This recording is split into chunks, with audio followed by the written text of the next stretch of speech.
Olá pessoal, vamos estar continuando os nossos estudos, né? Assim como foi falado no estudo anterior, que a gente estaria passando novamente um estudo, né, sobre idolatria. Nós vamos, né, em alguns capítulos e versículos da Bíblia, nós vamos estar estudando sobre isso e meditando sobre a idolatria. O que é verdadeiramente idolatria? Mas, no princípio, né, agora da nossa conversa, eu gostaria de estar deixando capítulos e versículos da Bíblia que você pode estar meditando aí onde você estiver, na sua casa, trabalho, né, onde você estiver mesmo, está acompanhando, né, a essa leitura, esse estudo bíblico. Então, vou deixar para vocês, né, esse estudo. Você vai estar pegando. É o livro do Êxodo, capítulo 20, versículo de 1 a 7. Êxodo, capítulo 32, versículos 4 a 9. Êxodo, capítulo 37, versículo de 1 a 9. Números, capítulo 21, versículo 4 a 9. Deuteronômio, capítulo 5, versículo de 1 a 11. 1 Reis, capítulo 7, versículo 27 a 47. 2 Reis, capítulo 18, versículo 1 a 4, João, capítulo 3, versículo 14 a 21. Por enquanto, vamos ser só esses capítulos e versículos, e teremos mais ainda, né? Porque é muito grande, e nós vamos ter de fazer mais vídeos para estar, né, falando sobre a idolatria. No livro de Êxodo, né, para começar, então vai falar sobre os 10 mandamentos, que muitas pessoas já conhecem, né? Está escrito assim: então Deus pronunciou todas essas palavras: eu sou o Senhor teu Deus, que te fez sair do Egito, da casa da servidão. Não terás outros deuses diante de minha face. Não farás para ti escultura, nem figura alguma, do que está em cima nos céus, ou embaixo sobre a terra, ou nas águas debaixo da terra. Não te prostrarás diante dela e não lhes prestará culto. Eu sou o Senhor teu Deus, um Deus zeloso, que vingo a iniquidade dos pais nos filhos, nos netos e nos bisnetos, daquele que me odeiam. Mas uso de misericórdia até a 10ª geração com aqueles que me amam e guardam os meus mandamentos. Não pronunciarás o nome do Senhor teu Deus em prova de falsidade, porque o Senhor não deixa impune aqueles que pronunciam o seu nome em favor do erro. É igual muitas pessoas gostam de falar, né? Isso aí tem que tomar cuidado também, né? Se você gosta de falar assim, eu juro por Deus que eu vou fazer isso, ou eu juro por Deus que não fiz isso, e você fez, você está jurando falsamente contra o nome do Senhor. Então temos de tomar cuidado com isso também. Mas está aqui igual nós vemos, falar que não pode fazer nenhum tipo de escultura e imagem, né? Semelhante a homem, peixe, ave, né? Ou animal. Mas o engraçado é que se você continuar lendo no livro do Êxodo mesmo, no capítulo 32, aqui tem, se você perceber, você vai falar que Deus está contra a própria palavra. Nessa palavra aqui, se você continuar lendo, você vê. E olha aqui também que nós podemos ver nesse Êxodo, né, 32, do versículo 4 ao 9, nós já lemos, né, sobre ele. Então eu vou estar só falando quando o pessoal, né, de Israel, o povo de Israel, fez o bezerro de ouro, né? E aí Deus queria destruir o povo e fazer somente de Moisés uma grande nação, né? Então tudo bem, até aí tudo bem. E por quê? Ele fez um bezerro de ouro. Pensa para você ver, fez uma imagem de um animal falando que era de Deus. Aí sim, era horrível, né?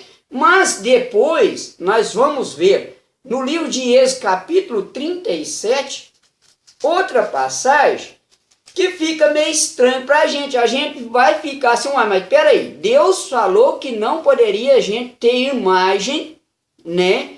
E fazer imagem nenhuma. Então ele está contradizendo a própria palavra dele, mas não.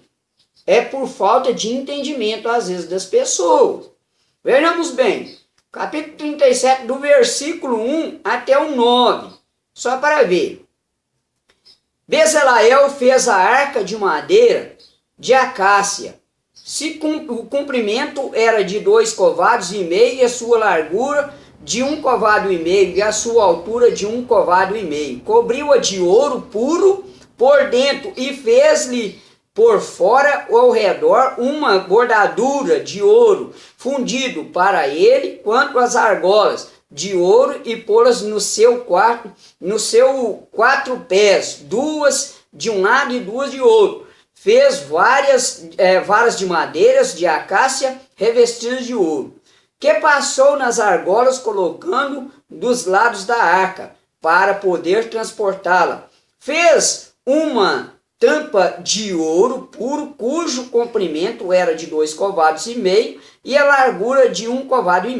Fez 2 querubins de ouro, feito de ouro batido, nas 2 extremidades da tampa, um de um lado e outro de outro, de maneira que fazia corpo com as 2 extremidades da tampa. Esses querubins, com as faces voltadas uma para a outra, tinha as asas estendidas para o lado e protegiam com elas a tampa para a qual tinha as faces inclinadas. Agora veja, você vê, veja somente, se Deus falou que não era para fazer nenhum tipo de imagem de escultura, aqui ele dá ordens ao próprio Moisés para fazer uma arca com 2 querubins. Os querubins não são anjos de Deus? Não vivem no céu? Então Deus estava contra a sua própria palavra, mas não é. Porque Deus falou que não era para fazer imagem, escultura para adoração, para culto de adoração. Não é que ele está contra a própria palavra. É isso, às vezes, que muitas pessoas enganam. A gente não pode ter imagem de escultura para se adorar. Veneração ou representação de algumas pessoas santas, ao qual também nos conduzem a fortalecer o nosso espírito, ou até mesmo gente se assemelhar a elas para chegar à santidade. Não tem nada a ver. Mas se você tem uma imagem em sua casa, ou mesmo se não tiver, não tenha como um ídolo de adoração, mas veneração e como alguém que foi santo, ao qual você também gostaria de seguir o mesmo caminho da santidade, né? Vamos continuar. E também no livro de Números 21, capítulo 4, todo mundo já sabe também, né, que é a passagem, né, das serpentes ardentes. Pensa para você ver, se Deus mandou Moisés fazer os querubins, agora Deus manda Moisés, neste capítulo e versículo aqui, né, do versículo 4 ao versículo 9, que Moisés faça, né, a serpente de bronze, uma serpente metal, né? E muitas pessoas que olham para ela ficam curadas. Mas então Deus novamente está contra a sua própria palavra. Não, mas não poderia ter como um objeto de adoração. E se nós continuarmos a meditar sobre isso, vamos ver sobre isso também. Mas essa imagem de metal da serpente representa também Jesus Cristo, que está escrito no livro de João, no capítulo 3, do versículo 14, que Jesus Cristo, assim como Moisés ergueu a serpente no deserto, né, o Filho do Homem também será erguido da terra. Né? E o que quer dizer? Eles, quando eram mordidos pela serpente, eles olhavam para a imagem da serpente feita de bronze e ficariam curados. Agora nós, né?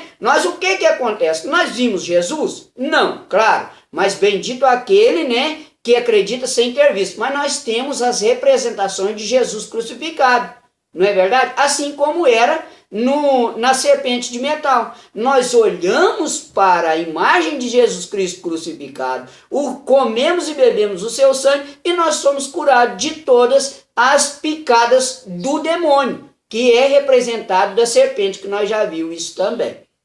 Né? Então é desse jeito. Quando a gente está enfermo, com a enfermidade, o que a gente busca? A gente busca a Deus. E na maioria das vezes, a gente olha para um crucifixo, olha para a imagem de um santo, buscando, através da fé, né, ser curado daquele mal. Isso que representa o que Jesus falou, né, que o Filho do Homem ia ser levantado, erguido da terra, né, assim como Moisés ergueu a serpente no deserto, tá vendo? Quando as pessoas eram mordidas pela serpente, olhavam para a imagem da serpente de bronze e ficavam curados. Agora, para nós, quando temos o mal, quando o demônio, por exemplo, nos vem a querer nos afligir, olhamos para a imagem de Jesus, né? Não só a imagem dele, o crucificado, né? Mas também espiritualmente, tomando seu corpo e sangue, nós vamos ser curados, libertos, né? De todas as nossas enfermidades.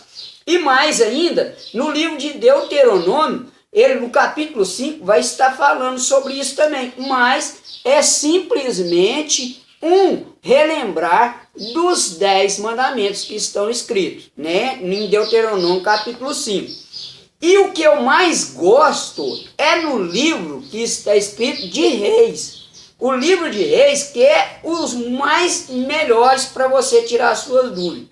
No livro de Reis, do capítulo 7, do versículo 23 adiante, você vai ler que, olha para você ver, o livro de Salomão, Primeira Reis. Salomão foi um dos homens mais sábios que existiram, assim diz a palavra.